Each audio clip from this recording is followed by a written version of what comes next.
Pada berikut ini yaitu kita akan melampaui bab yang keempat, yaitu Ibnu Hajar, Hajar Aswad, Pending Amangkurat, dan Zamrud. Ibnu Hajar adalah seorang murid atau santri yang belajar di pondok pesantren dalam waktu yang cukup lama. Sayangnya, ia sama sekali belum merasakan getaran manisnya iman di dalam hatinya. Hatinya tetap keras, keras batu. Akhirnya, karena jengkelnya, ia pun pulang. Untuk apa berlama-lama belajar di pondok pesantren jika tak bisa merasakan kenikmatan spiritual? Ibnu Hajar yang melewati hutan kehujanan. Maka, ia segera mencari tempat berteduh di dalam gua yang kebetulan ada di dekat di hutan itu. Sembari merenung, ia melihat ada batu yang terkena tetesan hujan hingga berlubang. Rupanya, batu tadi terkena tetesan hujan dalam waktu yang cukup lama. Ia tertarik pada batu itu, sehingga larut dalam perenungannya. Jika batu saja setelah terkena tetesan air hujan berpuluh-puluh tahun bisa berlubang, masa hati manusia tidak bisa menerima hidayah Allah Subhanahu wa taala? Setelah lama merenung, akhirnya Ibnu Hajar memutuskan untuk kembali lagi ke pondok pesantrennya. Ia tidak jadi pulang kampung setelah berguru kepada sebuah batu yang berlubang terkena tetesan air hujan. Begitu pula dengan Ibnu Hajar. Setelah belajar kembali kepada gurunya, akhirnya ia benar-benar mendapatkan hidayah dari Allah Subhanahu wa taala. Ia menjadi orang yang beriman dan bertakwa yang senantiasa bertakarub ilallah hingga menjadi tokoh terkenal dalam dunia tasawuf. Betapa dahsyatnya cerita Ibnu Hajar, seorang hamba yang berguru kepada batu, akhirnya menjadi mulia di sisi Allah.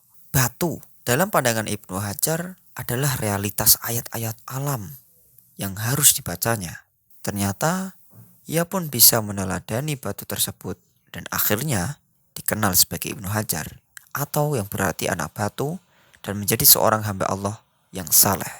Meneladani Ibnu Hajar.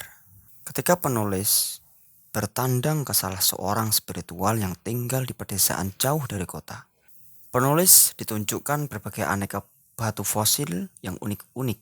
Ada batu yang didapatkannya dari dalam sebuah pohon, namanya Gana. Ada batu yang di dalamnya tersimpan air dan tembus pandang. Bentuknya pun beraneka ragam pula. Ada yang bentuknya seperti kaca atau cermin, bebek, wayang beraneka ragam, dan seterusnya. Yang lebih unik lagi, yaitu ada gambarnya keris atau pusaka. Petruk dan Semar atau dalam mewayangan, gambar orang yang sedang duduk tasyahud awal dalam sholat dan sebagainya. Salah satunya pula ada yang dinamakan Pending Amangkurat, artinya sabuk jagat. Maknanya adalah sebagai ikat pinggang atau sebagai pengikat jagat dari kehancuran. Sebagaimana ada Kiai Paku Jagat yang bertugas menyelamatkan dan melestarikan bumi dengan zikir-zikir panjangnya di malam hari. Bukankah murka Allah akan mereda dengan adanya orang-orang tua yang pada malam hari melakukan sembahyang tahajud, bayi-bayi yang masih menetek air susu ibunya, dan orang kaya yang mendermakan hartanya kepada fakir miskin? Rupanya, sang spiritualis tadi memang belajar pada batu. Sebab, batu merupakan realitas alam. Sebagaimana yang dihayati Ibnu Hajar. Batu bukanlah dijadikan sebagai jimat atau barang piendel, apalagi dijadikan sembahan, melainkan merupakan manifestasi kebesarannya, melainkan merupakan manifestasi kebesaran karya Allah Subhanahu wa taala, bukan bikinan manusia. Sehingga ketika melihat keunikan atau keganjilan dari ciptaannya itu, yang pertama terlintas adalah kebesaran Tuhan. Sebagaimana Rasulullah SAW yang mencium Hajar Aswad atau batu hitam di dekat Ka'bah Mekah, yang itu bukan dimaksudkan sebagai pemujaan, apalagi menyembahnya, melainkan penghormatan kepada sang pencipta Hajar Aswad, yakni Allah Subhanahu wa taala. Sebab Hajar Aswad adalah batu surga yang diturunkan Allah di muka bumi. Bahkan sahabat Umar bin Khattab pernah menyatakan, ketika akan mencium Hajar Aswad dengan bahasa bebas, "Hai Hajar Aswad, seandainya Allah tidak mencium engkau, niscaya aku tidak akan pernah menciummu. Tapi karena Rasulullah telah menciummu, maka aku pun menciummu pula." Lain halnya kisah yang dialami oleh Zunnun al-Misri, yang nama aslinya Abul Faiz Tuban bin Ibrahim al-Misri. Kelahiran kota Ikhmi Mesir sekitar tahun 1800 Masehi atau 790, sekitar tahun 180 Hijriah atau 796 Masehi. Suatu hari, ia menjumpai seorang pemuda yang barangkali mencemooh kaum sufi. Dalam pandangan sang pemuda tadi, kaum sufi itu adalah begundal yang miskin dan tak berarti dalam kehidupan ini. Melihat situasi itu, Zunun lantas melepaskan cincin di jarinya, kemudian memberikan cincin itu kepada si pemuda sambil berkata, "Bawalah cincin ini ke pasar dan gadaikanlah dengan harga 1 dinar." Pemuda pun dengan membawa cincin Zunun menawarkan ke pasar. Tetapi tak seorang pun mau menerimanya dengan harga di atas 1 dirham sekalipun. Akhirnya ia kembali kepada Zunun. "Sekarang bawalah cincin ini kepada pedagang permata dan tanyakan harganya," kata Zunun kepada si pemuda tadi. Ternyata pedagang-pedagang permata menaksir harga cincin itu 1.000 dinar. Ketika si pemuda kembali, Zunun berkata kepadanya, "Engkau hanya mengetahui kaum sufi seperti pemilik-pemilik warung di pasar tadi mengetahui harga cincin ini." Si pemuda bertobat dan ia tidak mau lagi mencemooh para sufi. Di hari yang lain, Zunun kedatangan seorang lelaki.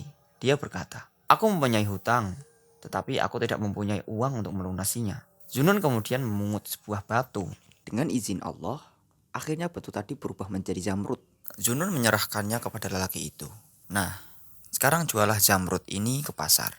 Mudah-mudahan bermanfaat bagimu," perintah Zunun kepada laki-laki tadi. Berangkatlah lelaki tadi ke pasar untuk menjual zamrud dari toko sufi yang dikenal ahli ilmu kimia. Sesampainya di pasar, zamrud tadi terjual dengan harga 400 dirham. Ternyata nilai tersebut sesuai dengan jumlah hutang lelaki tadi. Dan ia segera melunasi hutangnya dengan hasil penjualan dari zamrud. Bikinan Zunun, seorang ahli kimia yang mempunyai kekuatan-kekuatan gaib dan telah mengetahui rahasia tulisan hieroglif Mesir. Begitulah memang gaya hidup para sufi yang dengan ciri khas pakaian bulu dombanya terkesan seperti fakir miskin. Mereka memang fakir, tetapi fakir ilahiyah. Mereka memang fakir, tetapi fakir ilallah. Mereka miskin, tetapi miskin terhadap Allah. Mereka membutuhkan, tetapi yang dibutuhkan hanya Allah. Mereka tak butuh makhluk hidup, sebab makhluk hidup membuat diri mereka terhijab. Mereka tak butuh harta, tahta, wanita, atau yang bersifat keduniawian, sebab juga menyebabkan manusia terhijab. Di antara kaum sufi tadi memang ada yang miskin, bahkan cenderung fakir miskin. Di antara mereka juga ada pula yang menurut ukuran orang tergolong kaya raya, berpangkat, bahkan yang memiliki istri-istri cantik. Meski demikian, segala sesuatu yang sifatnya keduniawian tidak ditampakkannya di dalam hati, melainkan hanya dipegang di tangan mereka saja. Di hati mereka hanya Allah saja yang bersemayam di sana. Mereka tersucikan dari segala sesuatu yang dapat mengotori hati. Dan itulah gambaran perilaku orang-orang zuhud. Jika Zunun bisa mengubah komposisi batu menjadi zamrud, tetapi lain halnya dengan Harithah, sahabat Nabi SAW. Ia pernah menemui Rasulullah dan berterus terang, "Ya Rasulullah, aku seorang mukmin yang benar." Nabi SAW berkata, "Apakah hakikat imanmu?" Harithah menjawab, "Diriku menjauhi dunia, sehingga batu dan emasnya adalah sama bagiku. Seakan-akan aku melihat surga dan neraka, seakan-akan menyaksikan arsy Tuhanku." Maka Nabi SAW berkata, "Engkau telah mengetahuinya, maka tetaplah. Inilah seorang hamba yang diterangi Allah hatinya dengan iman." Alangkah jauh berbedanya gambaran manusia suci seperti Zunun al-Misri dan Harithah tadi dengan keadaan orang modern sekarang ini.